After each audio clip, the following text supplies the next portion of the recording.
Hi, everybody. This is Kevin Atlas, best known for being the first Division I basketball player with a disability. I lost my arm under the elbow after birth. And, despite all the odds, I became this basketball star. And they made a documentary about me. We're in the middle of making a motion picture, which is very humbling. And after my basketball career, I became an entrepreneur, I became a producer, and what I call an unshakable optimist. I've had the opportunity to travel the world. I've gone to almost every continent but Antarctica, and I've gained a mass amount of world perspective. And with that perspective, I've had opportunities to speak to Google and United Nations and Facebook. But after traveling the United States and speaking to some colleges and high schools, I partnered with Varsity Brands because I realize there's a lot of pain and uncertainty in these young, like American youth. It's crazy what they're going through mentally with depression and anxiety, and the suicide rates are skyrocketing. So I dove in with Varsity Brands to help elevate these students. And in the process, we found that a lot of teachers and coaches and administrators are all going through the same thing, especially in these troubling times with COVID. So what this presentation is really themed on is keeping that positivity in negative times. I really want to rewire your mind to become an unshakable optimist yourself. I mean, I've been state to state, 49 of them, and I've seen it's like going to different countries, seeing how education is run there, but they have their pros and their cons and their struggles. Right now, we're all a little bit in the same boat. It's very, very challenging for the students, for the coaches, the uncertainty of, are we playing our seasons? Are we going to graduate? Are we having school dances? Do we get to show back up to class? Everything is up in the air, and it's hard, and it's hard for you teachers. I have friends that are teachers. It is so difficult to show up every day and try to communicate and connect virtually to these kids and really truly teach them. So that's what this is. It's not worrying about the anxieties of the future and the stresses that the future project on us. What this presentation is really taking it day by day and practicing the art of being positive in the present. That's what this is. The past is where depression stems from. The future is where anxiety and stress comes from. The present is called the present because it's a gift. So that's what I want to theme this around. But before I get into it, I really want to focus on the word empathy. If you're really not someone that masters empathy, I want to encourage you to read up and study it. I believe it to be the cornerstone with connecting with people, whether it be your athletes as a coach, whether it be your students as a teacher, whether it be all your teachers as a principal. No matter who you are, the art of empathizing with others is truly the best form of connecting with them. Hard to do over a laptop, but something we need to practice as individuals to best be leaders and really help form and mold these students. So I'm going to kind of ask you to practice the power of empathy by listening a little bit of how I grew up and try to put yourself in my shoes and try to feel what I felt growing up and how mentors, specifically coaches and teachers, really helped to form and mold the young man I became. I was born in a broken household with one arm. My parents were awesome and loving. I had a father who was a 6'10", 300-pound man, and a mother she was so beautiful. Unfortunately, they couldn't get along, right? And so one day my dad came up to me and he explained to me, that I was going to have two Christmases now. That's how he said it. It was just pretty messed up. I was like 4. I was like, yes, this is the best day ever. Really messed up in hindsight. But they divorced. And what happened is I found myself in California in the Silicon Valley as being in a rich neighborhood and having a split household where my parents each had to work 2 jobs to support my siblings and I. And so they had to drop us off at daycare to commute to work at like 5 a.m. and pick us up at like 7 at night. So I had great parents. I never saw them. And because of that, I fell so far behind academically, I couldn't even read till 3rd grade. Like I had no home structure at all. So I was a kid who went into school, and I remember playing popcorn in 2nd grade, that stupid game where you choose on each other to read books in class and take turns. And in 2nd grade, someone called on me to read the book, and I couldn't do it. I was struggling. I was stumbling over words and stuttering. And I remember this girl I really liked started laughing at me, and I got really embarrassed. So like a champion, I just got this book and I just threw it across the room because I was so angry and embarrassed. And I stormed out of the class. I literally walked home. The worst part is that no one knew where I went. they thought I got kidnapped. They had no idea. The poor principal had to call the police department, and a couple of police officers showed up to campus that day they thought I got kidnapped. I mean, I was at home chilling, watching Pokemon, but I freaked my whole school out a little bit. I was that kid, and one that wasn't envied. This isn't woe is me, but these are just struggles that I was born with. I was diagnosed with ADHD and dyslexia. I had a speech deficiency. I couldn't say L's or R's till middle school. Man, I had one arm. Physically, man, I was 5'10" in fifth grade. I had shaggy red hair. I looked like a giant old Ronald McDonald walking around with one arm flopping around. I mean, I was not the brightest kid, the kid that, really struggled at home and at school. And I really didn't find place to really fit in. Make matters worse, my father sat me and my brother and sister down one morning before he dropped us off at daycare, before he commuted to work. And he explained to us that, he was diagnosed with cancer. He didn't know how much longer he's going to live. And I thought, I could save him. Like, my older siblings ran out of the room bawling, crying. I just sat there and stared at him. I was like 6, 7 years old. And, I didn't know what cancer was, but I knew he was sick. And I just thought how I processed that as a perspective of an elementary school kid. I thought maybe if I save money, he could come home and rest and get better, just like you stay home sick from school. If I raised money for him, he wouldn't have to work 2 jobs and he could come home and rest and get better. That's just how I process it. So I started to save every penny I had. And what I mean by that is, like, I got $2 for lunch every day. Dude, that money was now in my pocket. I was a bodyguard for one of my, this other kid at school, and he gave me half his lunch so I could save my lunch money. My first job was a bodyguard, which was pretty cool. I saved every penny. If there was a quarter on the floor at a grocery store, I was going to die for it. Like, that quarter was mine. I was a little money fiend, and I saved up all this cash. It was like $240, mostly in $1 bills. My dad found it one day, and he was yelling at me to come upstairs. He was cleaning out my bedroom. He thought I stole it. I mean, we were talking about like $240+ in $1 bills with rubber bands around it, like a fat stack of cash for like this 4th grade kid. And he looked down at me. He was so angry. He said, "Where'd you get this?" And I looked up at him and I explained, "I was saving it for you so you could come home and rest and get better." And I've never seen my father cry in my life to that point. He just started bawling, crying. I mean, this guy was a tank. He was a literal giant. And all of a sudden he realized his 4th grade son was saving his lunch money to try to save him from cancer. If you're a parent, imagine what that would have felt for my father. I mean, he got hit by a truck. He just got my money. I'll never forget this. He put it in his pocket and walked out of the room. And I just sat there. I was like, "Man, yo, that's my money, man. Where are you going with that?" Or, "You have no idea what I did for that." But he took my money, and the craziest thing happened. He put in his notice for his job, his 2 weeks notice. And he came home and he started treatment for cancer. And I thought I succeeded at the time. Like, $240 was enough to raise 3 kids on. I don't know, but I never had to go to daycare anymore. I never bought lunch. He packed my lunch every day. He was home. He was there. He picked me up, dropped me off from school. Like, I thought I succeeded. Like, that was a fortune for a little kid. But what really happened is he realized he had to try to fight this thing. He was Mr. Invincible, and he had to start really fighting this cancer and spending more time with his kids, unless he didn't beat his fight with cancer. And unfortunately, he didn't. When I was a 10-year-old, he didn't beat his fight with cancer. And as a 10-year-old, I held his hand as he took his last breath, and he passed away. And that kind of broke me. I went back to school and put this mask on, pretending everything was okay. But truthfully, I blame myself, man. I didn't raise the money fast enough. I couldn't save them. That's just how I was processing things as a little kid. And I know we're getting really deep into my childhood, but the power of empathy is this. Realize that I am a kid who stood no chance in life. I'm a kid that academically, I was so far behind all my peers. Physically, I was a freak in nature. I mean, just ridiculous. I didn't choose this. Socially, I didn't have structure. I didn't have parents. I didn't have them. I had great parents, but they were never there. I mean, and then taking on that burden and that pain of blaming yourself for the death of your father at such a young age. Come on.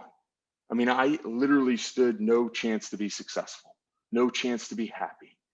I mean, the difference was you, teachers and coaches who really took the time to go well beyond the curriculum, well beyond the time spent in a classroom or virtual classes, well beyond just to make sure I was okay. People who instilled love into me and self-love into me, taught me that, gave me confidence, taught me to believe in myself.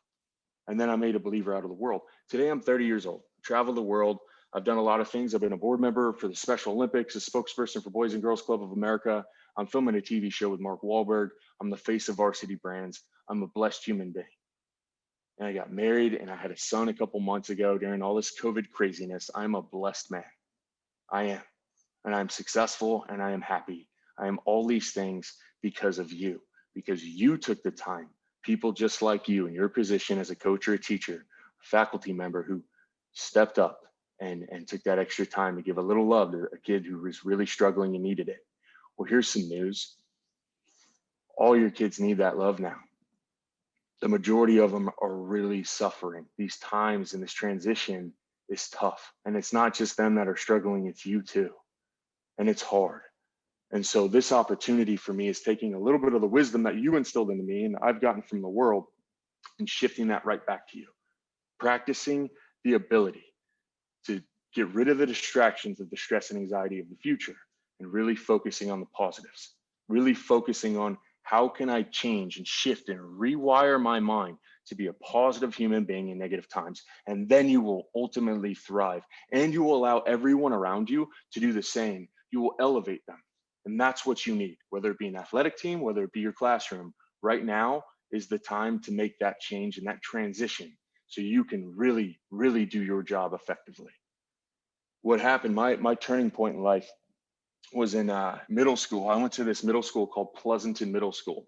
It was called PMS. It was a solid name for a school. And our school colors are red, so we never got made fun of at all for that. But I went into PMS and tried out for the basketball team. I was 6'4" going into 7th grade, which is really gross, just a giant troll man. And I tried out for the school basketball team because, like, how can I be that tall and not play? But I'd never played before. So I show up to tryouts and I try out for the team. And after the tryouts, the coach pulls me aside of the 7th grade team and he explains to me that basketball is a 2-arm sport. Pulls me aside and he essentially tells me that like I should try anything else because basketball is a 2-arm sport. He cuts me from the team essentially because I have 1 arm, which is pretty messed up. I was like, I don't want to play for PMS anyway, bro. But I left there, and it's funny that sometimes the universe closes a door, opens a window. I got a call. My mom got a call from a man who is an AAU coach, a travel club basketball coach, right? He was in a neighboring city and he heard about me. I don't know how to this day, he really heard about this 1-armed 7th grader, couldn't make a 7th grade team. And he ran this AAU program that was nationally ranked. They were really, really good. They had like all the MVPs from the San Francisco area. They were stacked. And a lot of their guys had D1 scholarships already signed. And he heard about a 7th grade 1-armed kid, couldn't make a 7th grade team, asked me to come try out. And my mom had me come try out, and I stepped in the gym and I didn't look that tall anymore. Like I was always used to being 6'4" and dwarfing over everybody, right? But I walk in this gym and these guys are big, and we start doing layup drills and we warm up, and this guy has a scrimmage. And in the first play of the scrimmage, this kid comes up and he just dunks over me, almost jumps over my whole body, and he just dunks so hard on me. And what it became was like a dunk contest on me now. So all these guys were just absolutely just dunking on me, and I didn't know what to do. And the coach stopped the practice and he walked up to me and he's like, Kev, right? Why don't you use that arm when you play? And I said, what are you talking about? He's like, that arm, why don't you use it when you play basketball?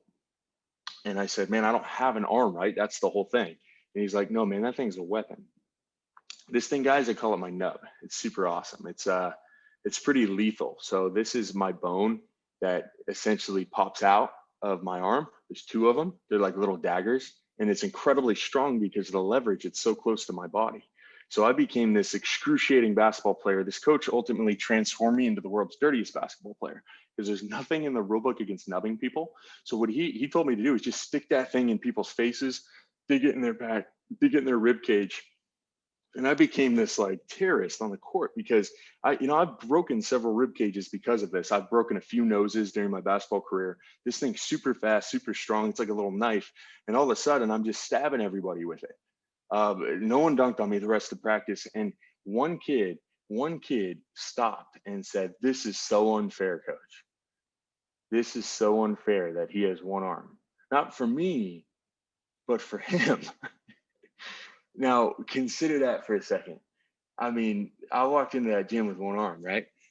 I had everything I needed to succeed. What I needed is a perspective shift. What this coach did in a single practice is he made my greatest weakness my greatest strength. We're all born different, look different, sound different. We're all different pieces of art.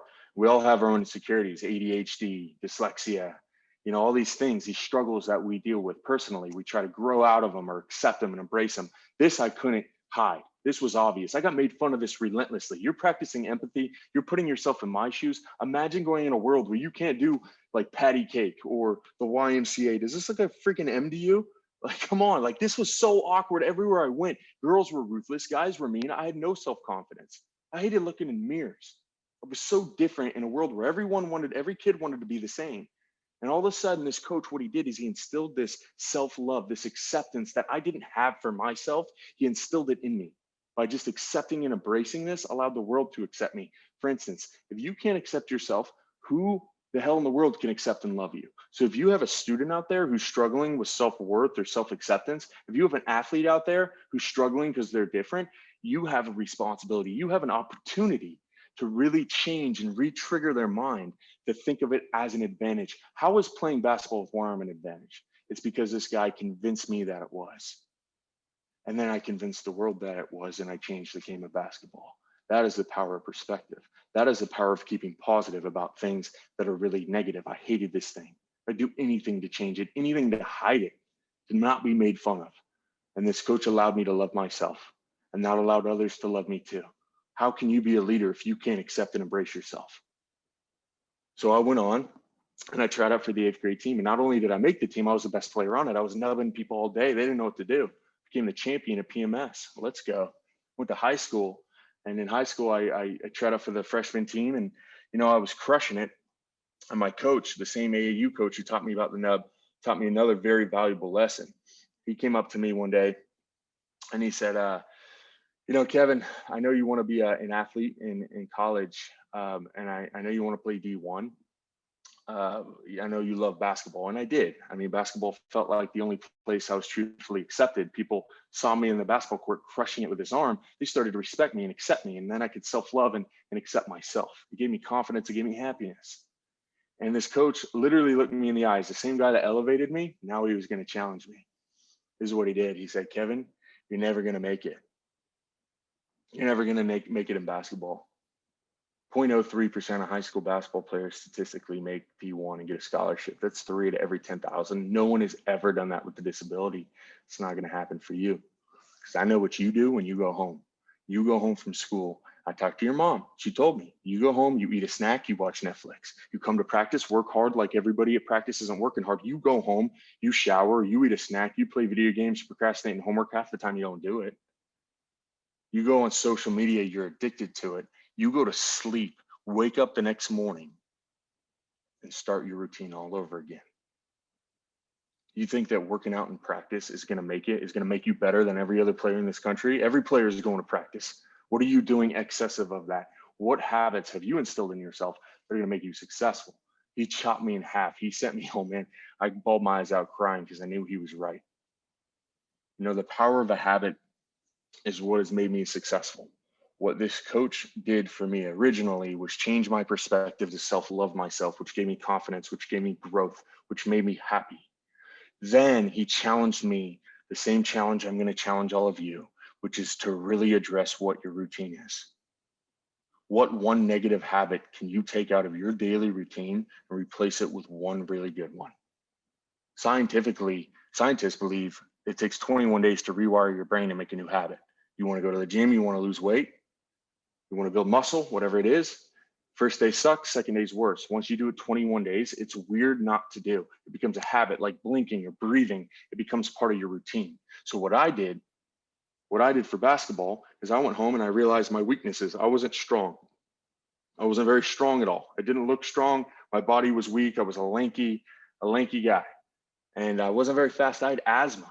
I didn't have a great endurance. I wrote all my weaknesses on a piece of paper, and I wrote essentially a habit of how I was going to change those. So the first thing I did is I got a bag of bricks or a duffel bag suitcase. I put it in my backyard. I filled it with bricks and I put the straps around my nub. I lifted it 100 times. When I went home every day from school, I lifted a bag 100 times before I went inside. Didn't matter how hot it was, how cold it was, if it was raining, whatever the case, how tired I was. I lifted a bag of bricks to get this muscle stronger. All of a sudden, man, this thing's so ridiculous. You can't even, it doesn't look strong over camera. I wish I was with you so I could nub you a little bit or have you try to pull it down. It's ridiculously powerful. Second thing I did, right? 21 days go by. I don't think about it. I just go in my backyard and do it. Then I added one. I stacked those habits, which creates a new routine for you. Second thing I did was one-arm push-ups. Every time I watch TV and watch commercial breaks, I get on like the floor and do one-arm push-ups to get this muscle stronger. 21 days later, you're at your buddy's house, you're watching TV, commercials come on, guess what you do? You start doing push-ups. And he's like, what are you doing? And you're like, I'm sorry, man. I don't even think about it. It's a habit, right? The power of habits dictate your success. If you have an ambitious mind and you're lazy and you're not hardworking, you're setting yourself up for a very miserable life. And I will tell you that. If you want to be successful, it takes time and hard work, consistency. That is your habit. That is your routine. If you keep stacking habits, you'll get better and better. I started running 2 miles every morning before school. I ran 2 miles every day with my neighbor down the street. We woke up, ran 2 miles, and then I showered and went to the gym. 2 miles sounds like a lot Monday through Friday before you go to school. It's 2 miles. It's like, 15 minutes if you're really slow. I'm sorry. I mean, that's a fourth of an episode of Netflix. That's not a lot of time to invest in you. But it rolls over, it compounds. 10 miles a week, 40 miles a month. All of a sudden, I grew out of asthma. My stamina was so good, I didn't have to come off the basketball floor. I ran right past the big guys. I'd sprint past them. They couldn't keep up with me. Little guys, I just nub them anyway. They couldn't guard me. I went from a guy who didn't make his 7th grade basketball team to a top 50 player in California. I was ranked. I was a shot blocking master. I was averaging a triple double my senior year because a coach came up to me and he didn't challenge me at practice. He challenged me at a personal level. If this is all you really care about, it's never going to happen for you unless you make a change. Change is really hard, but if you take it one habit at a time, then it'll stack and your routine will grow. And I want to come back to that because we're going to rope that into positivity. I'm doing this for a reason. So I really hope you realize 21 days to make a new habit. What do you do after you watch the seminar? Do you just go back to your normal routine? Do you just go on with your life? Or do you literally list something you want? What is your goal? What is your expectation? What is the change that you want to make in yourself? And then figure out what are you going to commit to for 21 days? Because that's how we grow. And it starts with sitting down and just realizing that and diving straight into it. My senior year, I was killing it, right? This is crazy. So I was getting recruited to Pepperdine, St. Mary's, University of San Francisco, all these colleges. I had D1 offers. I was playing really well because this coach remolded me into this work machine. And my grades were off the charts. I had a cumulative 3.3 GPA at a blue ribbon academic school. It was a top 100 public school in California. And I couldn't even pass a grade till like middle school, right? I mean, I was supposed to get held back a bunch of times. My dad wouldn't let me. And I changed my academics around because of this habit system I deployed because of this coach. I changed my athletic capability and my success completely around. So I'm killing it my senior year. I'm sitting in my English class and this teacher, Mr. Poctagon, I love this guy. He's one of the best teachers I've ever had, but he's not looking and he's writing on the board. And I get a call from an area code. There was 3 numbers. There was no number behind it. It was just an area code on my phone, which is really weird. And I've never gotten a call from that before. So I picked it up in class, which don't do, but I picked up my phone and I said, hello. And they were like, is this Kevin? I said, yeah. They said, this is the White House. And I hung up on them. I thought it was a prank call. They called back and I excused myself in the hallway like a jerk. And they said, this is the White House. The President of the United States had seen me in Sports Illustrated that I was featured in. And he was really inspired by me and, wanted to meet me and to see if I was interested. As a 17-year-old, I was like, yeah, let me check my schedule, pencil them in. That sounds pretty sick. But we hung up. I went back into my classroom. My teacher's like, Kevin, what are you doing? I was like, the White House called me. He's like, sit down, shut up, buddy. About a month later, I get a swarm of Secret Service and news reporters. I don't know how it leaked, but they come into one of my classes. I get picked out of school and chauffeured to San Francisco Airport with Secret Service. And my stepdad and my mom and I watched the president, who's George W. Bush at the time, fly down, tap down on Air Force One, come off the airplane, do that fake little wave thing, shook my hand. Kevin, it's an honor to meet you. I'm really inspired by you. He spent like 30 to 40 minutes with me, my stepdad, and my mom. The same kid who didn't make his 7th grade basketball team because basketball is a 2-arm sport is meeting the most powerful person on the planet by my senior year for playing basketball with 1 arm. And that's the power of getting one of your students and getting one of your coaches to really, or you coaches, changing the mentality of your athletes, changing the perspective of one of these youth, one of these kids that you guys work with. The power of that is extraordinary. I mean, you guys have the ability to make major lasting change. And that's not going to make these kids' lives easy. Finish that president story. I had a game that night. Same day I met the president, I rushed back to the high school game. In the first quarter of the game, I went up to dunk the basketball, broke my leg, landed on it wrong, lost all my scholarship offers. The same day, I was in the hospital watching myself in every national news station meeting the president, but I was sitting in a wheelchair with a broken leg. So you can imagine I was a little disappointed. And who showed up? He was a coach, he was a teacher, he was my greatest mentor growing up. Coach McKnight, same guy that taught me about the nub, same guy that instilled habits and routine into me, showed up to my house and he said, Kevin, I think you want to quit basketball. That's what I heard. You have 2 other limbs. We're going to work it out. We're going to get you a place to play. And he sent me to military school. He didn't let me give up, even at my worst moments when I wanted to, even when I didn't think there was a future. It was so uncertain because all I ever had was basketball and it was taken away from me like a sick joke. I met the president and broke my leg in the same day, lost all my scholarship offers. Everything I ever worked for was gone in one day. And I didn't see a future. And I didn't honestly want to live anymore. And that's what these young minds think, because all they know, their perspective on time, their perspective on life is so minuscule. It's so little. They haven't even started life yet. But this coach saved me and he gave me an out and he got me a place to play. And I re-earned a scholarship and I played at Manhattan College in New York City. And I inspired millions of people with different disabilities all over the planet to pursue their dreams and goals as well. All because the power of a coach who didn't give up on me when I was ready to give up on myself. A teacher, 2nd grade teacher. I couldn't read. She became my 3rd grade teacher. She made sure that I learned to read the first day of class. My teacher got all her best students and switched them out for all the worst students of the other 3rd grade classrooms, so I'd feel more confident as a reader. She didn't get paid more to do that. I read The Adventures of Frog and Toad by the end of the school year. She signed it and gave it to me. Love Miss Van Lair, still one of my most cherished things that I own. A teacher who didn't give up on me. My 5th grade teacher, Mr. Valente. When my dad died, he offered to have me come in twice a week. I got to pick a lunch and he'd order and buy pizza or whatever I wanted for me and a friend. And he was the first person to tell me that I was going to do special things in life. I go through so much hardship, and although I am behind academically, I am special, and that meant a lot. Coach McKnight, the coach that taught me about my nub, was a teacher as well. You teachers and you coaches do so much for so many kids who have really just no idea the impact that you really have. It's hard to grasp. It's hard to remember day to day. And some of these students and some of these athletes will drive you nuts, but they're struggling more than they've ever struggled. So how are you keeping them positive? How are you elevating them? I know you're going through tough times too, but how are you becoming an unshakable optimist? You can't be moved. You can't be negative. How are you practicing that? That's my challenge for you. What habit are you instilling to become that person? Somebody who's a shed of light in a world of darkness. These people are suffering. These kids are suffering. So what can you do? Something I challenged my wife to do. She's a dental hygienist. She comes back from work and she could have the worst day ever. And I stop her. She's venting, right?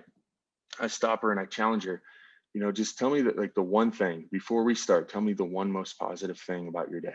Could be the cup of coffee you had this morning. Just what is the most positive aspect of your entire day? And then you can vent and tell me all the negatives, but tell me the positive first. You will be surprised how that changes the dialogue of a conversation, how that helps a relationship. Maybe you can do that with whoever's in your household, whoever's in your quarantine, whoever you're at school with, trying to teach with, or your kids that are struggling with, their pending seasons. They don't know if they're going to play or not. Maybe this is something you can instill in them. Maybe you can elevate others instead of just having that negativity. Positivity is just as infectious, spreads just as fast. Maybe you can create a habit. Maybe you can practice that for 21 days. And that is my challenge to you, for you from Varsity Brands. We are creating a movement, and this movement is intended for all, but really specifically teachers and coaches who are going through a hard time. And I feel it. but really giving you an opportunity to help inspire and elevate these students. And hopefully these students will bulldoze this. It's like the ice bucket challenge. We all remember that. But this challenge is to just tell somebody how much you believe in them. It's called the Believe in You challenge. Tell somebody how much you believe in them over social media and why you appreciate them being in your life.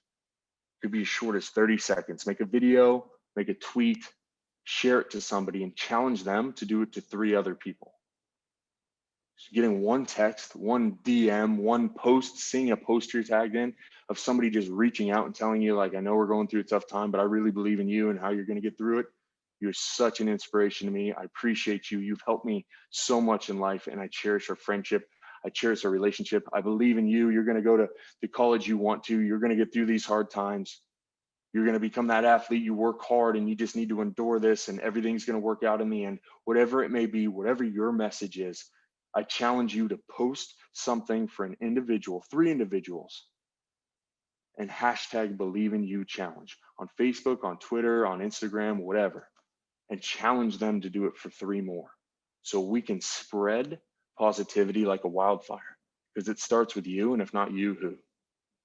And this Ferris wheel of negativity continues, and some uncertainty with COVID continues. Or we can change the narrative and we can be positive in a negative world. We can be real in a world of fake. And that's what I've chosen to be, and it's really panned out. And for that, I thank you, because I wouldn't be this human being if it weren't for teachers and coaches going the extra mile. So thank you for your time. Thank you for what you do. I don't feel you're paid enough. I don't feel like you're appreciated enough, but I do appreciate you heavily. And I believe in you. And I challenge you with the Believe in You challenge. I challenge you to create a 21-day habit. I challenge you to not just bask in the negativity, but instead embrace it. Don't let this negative uncertainty shake you. Become unshakable. That's what you need to become for these kids. That's what you need to become for yourself. You deserve happiness. Thank you for your time.